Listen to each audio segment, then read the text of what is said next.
रिश्ता क्या कहलाता है कि आज के एपिसोड में जहाँ पर अबीरा ने जोर से उसे थप्पड़ मार दिया, फिर वो घसीट के लेके जाके उसे कहती है कि तुझे तुझे तो लड़कियों पे गुस्सा पसंद नहीं है ना, आजा आज दिखाती हूँ, आओ सब लोग लाइन में लग जाओ, सब लोगों की आज एक एक करके बारी बारी से मैं बेइज्जती करूंगी। जहाँ पर वो कहती है कि ये देख लो, ये है एलकेडी, ये है लालच के देवता, तुझे तो लड़कियों पे गुस्सा बिल्कुल पसंद नहीं है ना। और तेरी जिस तरह से सूरत है, अकल और सूरत दोनों को देख के तू 5 पैसा भी डिजर्व नहीं करता, और तुझे 5 किलो सोना चाहिए।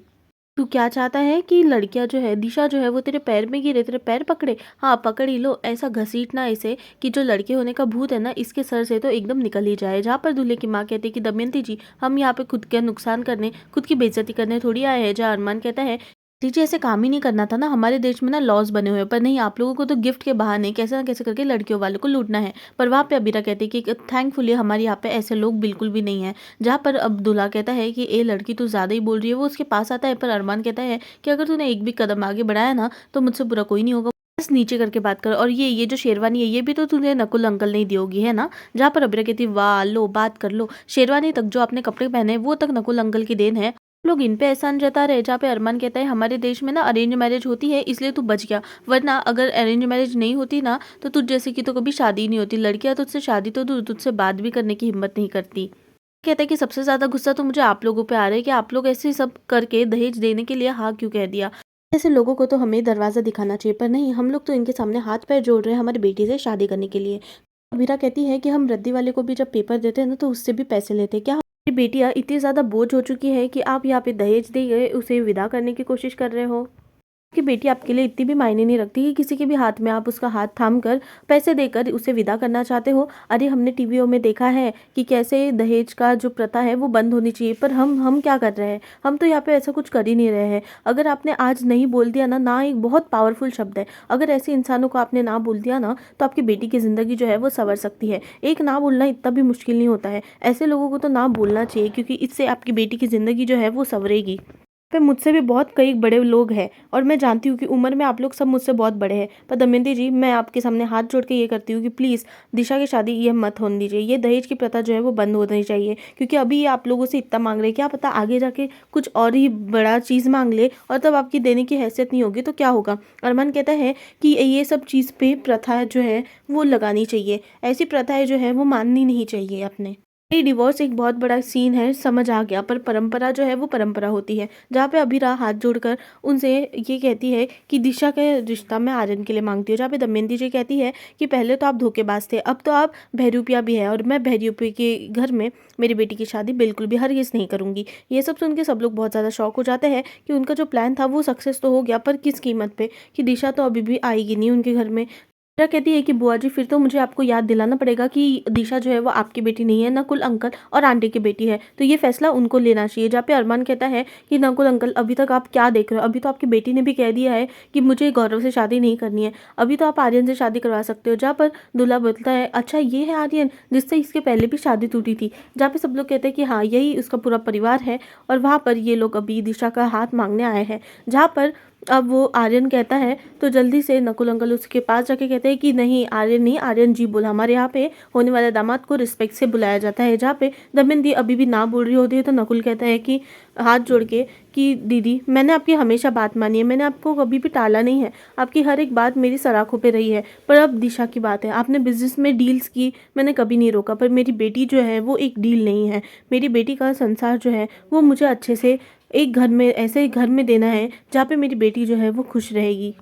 इन लोगों ने दहेज में इतना सब कुछ मांग लिया, अब आगे जाके अगर उन लोगों ने और मांगा तो मैं क्या करूँगा, मैं तो कुछ नहीं कर पाऊंगा ना। और जो अबीरा है उसने सही कहा, शादी के बाद दहेज नहीं दिया जाता है तो लड़कियों की ज़िंदगी जो है वो बद से बदतर होती जाती है और क्राइम रेट्स ऐसे ही बढ़ रहे हैं। मैं नहीं चाहता कि मेरी बेटी भी उसका एक शिकार बन जाए, तो प्लीज़ मुझे हमेशा की तरह मैं माफ़ी मांगता हूँ आपसे कि मैंने ये डिसीजन ले लिया, पर दिशा के लिए यही डिसीजन अच्छा होगा, वो आर्यन के साथ ही खुश रहेगी। जब दमयंती कहती है कि तू छोटा है मुझसे, तू क्या इतना बड़ा हो गया, जहाँ पे नकुल अंकल अपना कान पकड़ के कहते हैं कि नहीं दीदी मैं हमेशा आपसे छोटा ही रहूँगा। पर इस बार एक बाप जाग गया है, और एक बाप जाग गया है और अपनी बेटी के लिए उसने जो ये फैसला लिया है वो बराबर लिया है कि मेरी बेटी जो है वो आर्यन के साथ ही खुश रहेगी। अभी तो इन लोगों ने इतना दहेज मांगा है, हमने दे तो दिया, पर आगे जाके हमें बहुत ज़्यादा दिक्कत होगी और मेरी बेटी खुश भी नहीं रहेगी, तो मैं मेरी बेटी को ऐसा नहीं देख सकता। इसलिए मैंने सोचा है कि मैं आर्यन और इसकी शादी जो है वो करा दूंगा। जहाँ पे सारे ही घर वाले बहुत ज़्यादा फ़ील करते हैं कि तभी नकुल अंकल जल्दी से अबीरा और अरमान के सामने हाथ जोड़ के कहते हैं कि हमें पहले दिक्कत थी डिवोर्स पे, पर आप लोगों से मिलके हमें अब समझा कि आप लोगों की जो पार्टनरशिप है, आप लोग जो जितना आप एक दूसरे को रिस्पेक्ट करके हर एक मुश्किल में एक साथ खड़े रहते हैं, ये तो मैं मान गया। और जहाँ पे मनीषा कहती है कि इसका मतलब दिशा हमारे घर में आएगी, हमारी बहू बनेगी, हमारी बेटी बनेगी, जहाँ पर नकुल अंकल कहते हैं कि हाँ आपने ठीक समझा। जहाँ पे वो जल्दी से बुआ जी को साइड करके जल्दी से अपनी बहू से मिलने चली जाती कि आओ हो कितनी प्रीटी लग रही है मेरी बहू। जहाँ पे दमयंती को अभी भी गुस्सा आता है, वहीं पे माधव जी कहते हैं कि दहेज के लिए तुम्हें तो पुलिस लेने आ रही है, तुम यहीं पे रुको। जहाँ पे सब लोग बहुत ज़्यादा खुश होते हैं कि फाइनली दिशा और आर्यन की शादी जो है वो हो गई है। वहीं पर सब लोगों की खुशी में एक और जो है वो बड़ा खुलासा होता है, जहाँ पे एक मीरा वहाँ से जाने की तैयारी में होती है, वो निकल ही रही होती है कि उसी वक्त उसे कॉल आता है और वो कॉल जो है वो मायरा के स्कूल से होता है, जहाँ पे वो थोड़ी टेंस हो जाती है कि आखिर मायरा के स्कूल से फ़ोन क्यों आ रहा है। जब वो फ़ोन कॉल उठाती है तो उसे पता चलता है कि वो फ़ोन कॉल और किसी ने नहीं बल्कि मुक्ति ने की है मायरा के बारे में बताने के लिए। जहाँ पे मुक्ति कहती है कि मायरा आधे घंटे से यहाँ से निकल चुकी है अपने पापा से मिलने के बहाने और अभी तक लौटी नहीं है। किसी को बताया है कि शॉपिंग करने जा रही है, किसी को बताया कि बुक खरीदने जा रही है और किसी को बताया है कि वो अपने पापा से मिलने जा रही है। मुझे तो उसकी बहुत ज़्यादा टेंशन हो रही है। जहाँ पे अबीरा पीछे देखती है तो उसे सब लोग खुशी का माहौल दिखता है तो वो कुछ नहीं कहती। वो कहती है कि एक काम करो, तुम अरमान को कॉल लगाओ, जो इसके पापा है ना उसको कॉल लगा के बोलो। जहाँ पे मुक्ति कहती है कि नहीं, मेरे पास तो उसका नंबर ही नहीं है उनका, तो मैं कॉल कैसे कर सकती हूँ। जहाँ पर वो कहती है कि मेरे पास है। जब मुक्ति पूछती है कि आखिर आपके पास नंबर कहाँ से आया, तो वो कहती है कि बेटा अब पिछले बार तुम दोनों की फ़ाइट हुई थी ना, तो उसके बाद मैंने ना उनका नंबर नोट कर लिया था प्रिंसिपल से। जहाँ पे मुक्ति कहती है कि आपने अच्छा किया, क्योंकि प्रिंसिपल के पास अगर मैं जाऊँगी तो मुझे नंबर नहीं मिलेगा।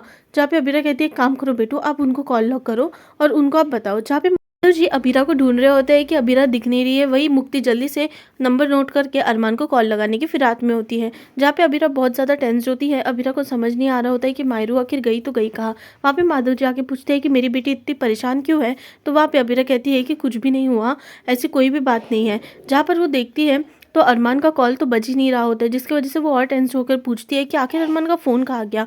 जहाँ वो अरमान के पास जाकर उसे पूछती है कि अरमान तुम्हारा फ़ोन कहाँ गया। जहाँ पे आर्यन कहता है कि हो सकता है भाभी की जो बैटरी है वो ख़त्म हो गई हो। तो पता चलता है कि विद्या जो है वो अरमान के फ़ोन पे बात कर रही होती है। जहाँ अबीरा जल्दी से फ़ोन ले लेती है और खींच लेती है विद्या से बिना उसके पूछे। वहाँ पर अचानक से विद्या कहती है कि तूने मेरे बेटे का फ़ोन छीना क्यों, तेरी हिम्मत कैसी हुई। तो वहीं पर अबीरा कहती है कि हिम्मत इसलिए हुई क्योंकि मायरा के स्कूल से फ़ोन आ रहा है, इसी की वजह से मैंने फ़ोन जो है वो छीन लिया। जहाँ पे वो तो बात करने के लिए चला जाता है, पर विद्या कहती है कि तुम कितनी ढीठ हो, अभी भी यहीं पे हो। मैंने तुमसे कहा ना कि मायरा और अरमान का तुम्हारे साथ कोई रिश्ता नहीं है, तुम यहाँ से चली क्यों नहीं जाती, हम सबकी ज़िंदगी बहुत ज़्यादा संवर जाएगी। जहाँ पे अबीरा कहती है कि ये आपने गलत कहा, मेरा उनसे रिश्ता कभी नहीं टूट सकता। मायरा मेरी बेटी है और अरमान मेरी बेटी का बाप है, और ये रिश्ता आप क्या कोई भी इस ज़माने में तोड़ नहीं सकता है। ये बात आप गार्ड बांध लो कि मेरा रिश्ता उनके साथ हमेशा रहेगा। इसी तरफ हम अरमान को कॉल पे बात करते हुए देखते हैं कि वो मायरू के लिए बहुत ज़्यादा टेंस होता है। जहाँ पे अबीरा जो है वो ऑटो ढूंढ रही होती है कि ताकि जल्दी से वो मायरा के साथ जाके मिल जाए। जहाँ पे अरमान को बहुत ज़्यादा गुस्सा आता है कि मायरा कहाँ चली गई, उसके वजह से ये सब हुआ है। वो फ़ोन पटक देता है, अबीरा वही फ़ोन उसे ला के दे देता है और कहता है कि मायरा को कुछ पता चला। अरमान जल्दी से उसकी बात जो है वो भाप लेता है और उसे समझ आ जाता है कि मायरू की बातें जो है वो अबीरा को भी पता चल गई है, पर कैसे पता चली है ये उस पर दबाव डालने की कोशिश करता है। अरमान पूछता है कि आखिर तुम्हें ये बात कैसे पता चली, मुझे बताओ। जहाँ अबीरा कहती है कि हमें ये सब बातों का टाइम बिल्कुल नहीं है, फिलहाल मायरा को ढूंढना इज़ वेरी इंपॉर्टेंट। जहाँ पे अरमान कहता है कि वो तो ठीक है, पर तुम्हें किसने बताया, ये तो तुम मुझे बता सकती हो ना। जहाँ पे Q&A हम बाद में खेलेंगे ऐसा अबीरा कहती है, और वहाँ पे कहती है कि चलो जल्दी से हम मायरा को ढूंढते हैं। जहाँ पे अरमान कहता है कि पहले ही मायरा जो है वो बहुत ज़्यादा गुस्से में, अगर उसने तुम्हें देख लिया तो वो मुझसे भी बात नहीं करेगी। जहाँ पे ऑल राइट बोल के वो कहती है कि एक काम करो, तुम ही पहले जाओ और मायरा को ढूंढो, और मायरा को ढूंढने के बाद मुझे कॉल करो। वहीं पे दूसरी तरफ विद्या और माधव जी ये सब देख लेते हैं। जहाँ पे माधव जी कहते हैं कि तुम वहाँ पे जाओ ही मत, वहाँ पे जाके आखिर करना क्या चाहती हो। जहाँ पर अब हमारी पोती जो है वो गायब है ऐसा कहते हैं, तो विद्या कहती है कि हमारी पोती जो है वो और किसी की वजह से नहीं बल्कि अबीरा की वजह से गायब हुई है। अगर अबीरा हमारे रिश्ते में नहीं आई रहती, हमारे घर में वापस नहीं आई रहती ना, तो आज अरमान और मायरू जो है वो इतने अलग नहीं हो गए रहते। ये सब अबीरा की वजह से हुआ है। जहाँ पे माधव हाथ जोड़ के कहते हैं कि प्लीज़ सिचुएशन देख के तो बोलो, इतना सब कुछ हो गया है, हमारी जो पोती है वो गायब है। पोती के बारे में भगवान से प्रे करने के बदले तुम अपनी आग में इतनी जल चुकी हो कि तुम्हें नफरत के अलावा कुछ दिख नहीं रहा है। दूसरे सीन में हम देखते हैं कि मायरू एक ऑटो में जल्दी से अपने जो स्कूल है वो वापस जा रही होती है, जहाँ पर बहुत ज़्यादा तूफान आता है और उसे अरमान की बातें बार बार याद आ रही होती है कि कैसे अरमान ने हमेशा अबीरा का साइड लिया। जो जो पापा उसके हमेशा मायरू की साइड लेते थे, वो आज अबीरा की तरफ हो चुके हैं। अचानक से ऑटो में बहुत ज़्यादा तूफान आ जाता है और तूफान में आने के साथ ही जो ऑटो वाले अंकल हैं वो एक साइड में रोक लेते हैं, जहाँ पे मायरा कहती है कि मैं आपको दुगने तिगने पैसे दूंगी, बस मुझे आप कैसे भी करके तक पहुंचा दो, वरना अगर लेट हो गई तो मुझे मेस में बिल्कुल भी जगह नहीं मिलेगी। जहाँ पर अंकल कहते हैं ऑटो वाले कि बेटा मैं कुछ भी नहीं कर सकता हूँ, इतना ज़्यादा तूफान है कि ऑटो भी पलट सकता है। वही तूफान में अरमान भागते हुए हमें नजर आता है, वो गिर जाता है जिसकी वजह से उसका जो चश्मा है वो भी टूट जाता है। वो चश्मे को फेंक के वापस से भागने लग जाता है। दूसरी तरफ अबीरा बहुत ज़्यादा टेंस होकर कहती है कि क्या उसे मिली होगी मायरू। वहीं पे दूसरी तरफ घर वाले इस बात से अनजान होते हैं, वो तो दिशा का वेलकमिंग करने लग जाते हैं। जहाँ पे मनीषा आर्यन को कहती है कि अगर दमयंती जी को ये पता चला तो सबसे पहले किसको डांट पड़ेगी, तुझे। आर्यन कहता है कि अभी तो कोई भी मुसीबत नहीं होगी क्योंकि दमयंती आंटी भी हमारे रिश्ते को मान चुकी है। जहाँ पर मनीषा कहती है कि मेरी बहू कितनी ज़्यादा प्रीटी है, तो आर्यन कहता है कि ये प्रीटी जो है ना वो मेरे वजह से है। जहाँ पर अभी वहाँ पे हमें तान्या बोलते हुए नजर आती है अबीरा से कि प्लीज़ जाके दरवाज़ा बंद कर दो ना, बहुत ज़्यादा धूल आ रही है अंदर। तो अबीरा जाती तो है पर जल्दी से वो घर के बाहर ही निकल जाती है। जहाँ पे सब लोग कहते हैं कि आखिर ये ऐसा क्या हो गया, अबीरा ये क्या सोच के बाहर निकल गई है। जहाँ विद्या को बुरा लग रहा होता है। दूसरी तरफ जो है हमारी जो मायरू है वो जल्दी से घर जाने की कोशिश करती है मेस में, कि तब भी एक लाइट जो है वो उसके ऊपर गिरने वाला होता है कि वो जोर से पापा चिल्लाती है और अरमान वहाँ पे आ जाता है। सबसे पहले तो अरमान उसे बहुत डांटता है कि इतने रात बेरात तुम आखिर गई कहाँ थी, और सबसे तुमने झूठ बोल रखा है। किसी को कहा है कि बुक लेने गई हो, किसी को कहा है शॉपिंग करने, किसी को कहा है कि पापा से मिलने। आखिर मेरा नाम जब लिया था तो तुम तो मुझसे मिलने आई ही नहीं, आखिर तुम गई कहाँ थी। जहाँ पे मायरा बताने की कोशिश करती है कि वो किसी फ्रेंड की मदद करने गई थी, किसी फ्रेंड से मिलने गई थी, पर अरमान उसकी एक नहीं सुनता।